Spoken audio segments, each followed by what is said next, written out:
Nuroum sent us the HP31D Bluetooth headset to test out in my day-to-day workflow as a digital creator, video editor, and a regular human being. After a week of testing, mostly for games and meetings, I was impressed by its almost non-existent latency. So this is a Bluetooth 5.4 on-ear headset with a battery pack that can support up to 45 hours of total use time, very much similar to standards of the market for headsets in the upper end above $100. Oh, by the way, this is currently priced starting at only $67 to $90, and for $90, you get the headset along with its charging dock. And that's not all you get from the box. You too get the documentation, cable, and its Bluetooth dongle for instant pairing. Now, don't get me wrong, you don't need this dongle if your device already has Bluetooth. The purpose of this dongle is to streamline the process of pairing, basically making your headset a plug-and-play device, if you will. Now onto the dock. This has gold charging pins that align with that of the headsets within the small gap by the cushions. Rack it when unused and you virtually get unlimited battery on this unit. Behind the dock is a dongle port to store the dongle safely. I wish the dock had a USB pass-through much similar to this mouse dock that includes a USB input for the dongle. Maybe in the next rollouts of this headset. The headset has a Bluetooth 5.4 chip, which is one of the latest Bluetooth versions. In terms of latency and transmission, this did not disappoint. I used this for gaming and didn't find any noticeable delay. Transmission range is advertised to be measured up to a maximum of 10 meters. Yet I tried this out at home with my phone in the living room and me in the bedroom with two walls in between, and I surprisingly did not get any form of loss in audio. So transmission range on this unit is a win. If you run out of battery, this also connects wired via its USB cable. Oh, and about the cable, you get a C to A adapter along with it. Onto the switches and buttons, you get a toggle switch by the left ear cup for power, a multifunction button that can be used to play or pause music or even pair with another Bluetooth device. This also has more controls while you're in a call. In front of the left ear cup, you get media buttons and a mute button by the boom mic's base. All checks out with ample feedback when pressed. Moving on to the microphone, this has a smooth feel when folding it down or up with a slight bump when fully retracted upwards. You may fold this backwards if you prefer the mic on the other ear cup. We'll be doing a mic test later on, so just a quick heads up. Right now, I'm using a lapel microphone, and the microphone on this headset is nowhere as clear as this lapel mic, as this is used for vlogging where the priority is a fuller pickup versus that of this headset prioritizing voice isolation with its environment noise cancelling feature. So yes, the mic on this headset would result in a more compressed telephony sound. Let's test it out, shall we?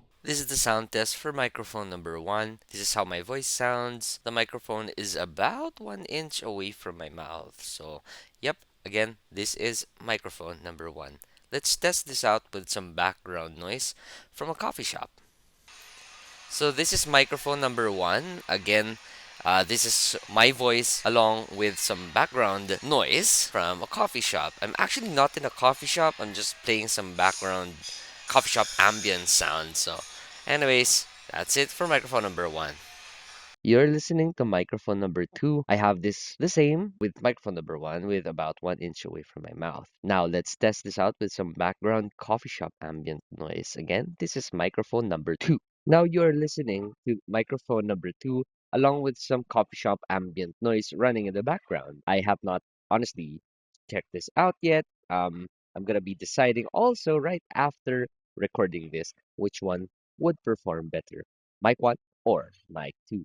Again, this is the microphone number 2 that we're testing right now. Anyways, you might have already guessed. Yep, microphone number 2 is the Nuroum HP31D. In fact, I am recording this one via wireless mode, as a while ago, microphone number 1 is connected via wired. So I had to balance things out and also connect the Nuroum HP31D via wired just so that there's a little more control over our testing. Anyways, we have this connected via Bluetooth, and this is what the microphone sounds like. Upon unboxing this, I immediately checked for swivel allowances. You get ample horizontal swivel and minimal vertical swivel, which did not present any issues with use. Headband can be extended up to more than an inch of extension. Head cushions are also well designed, having really soft padding on the flexible strap. The cushions are crazy soft. You get padding by the edges of the drivers and hollow middle. The PU leather that covers the entire cushions take up the shape of your ear and felt really cozy upon first try. However, about 30 minutes of having these on caused some soreness in my ears, as I only ever use over-ears and in-ears. I had to occasionally reseat the headset to give my ears a bit of rest from the mild pressure. My ears also budge a little bit more than usual, so this may be a case with me. After about a day of use, my ears did get used to the headset and the soreness faded gradually. This is also due to the clamping force of the headset, which is reasonable so as to not fall off your head. However, in due time, the clamping force did loosen a bit. Anyways, I use glasses and this didn't interfere with them, so that was a good thing. Summing up this whole segment, expect that the headset will not be entirely comfortable at first, as you'll need to give the headband a little bit of breaking in. Now, before I talk about sound, it's worth mentioning that I am a bass-sensitive person. I prefer a balance between highs, mids, and lows, and at times, I even prefer brighter, more trebly tones. And upon testing this initially, I was surprised with how much bass this has. Rumbles are really powerful on this thing. So when watching review videos, I hear more of the bassy background music more than human voice in a video, given that the drivers are very close to my ears. Also, with the cushions directly on top of my ears. This may be the reason for a more pronounced bass. Now, if you're like me and you're bass sensitive, I recommend downloading Equalizer APO. It's free and you may do EQs on your PC system-wide. Turn down the bass to your liking, and this then would ideally suit your preferred soundstage. Anyhow, I personally use Nuroum's products both for work, gaming, and media consumption. So in terms of professional office setups and less of gaming gear, Nuroum would be the shop I'd turn to. Their customer support is great, which is a huge plus for me as a consumer. So there's that. Check out the links to Nuroum's website down in the description below and let me know your questions in the comment section if you have any. See you guys again next time.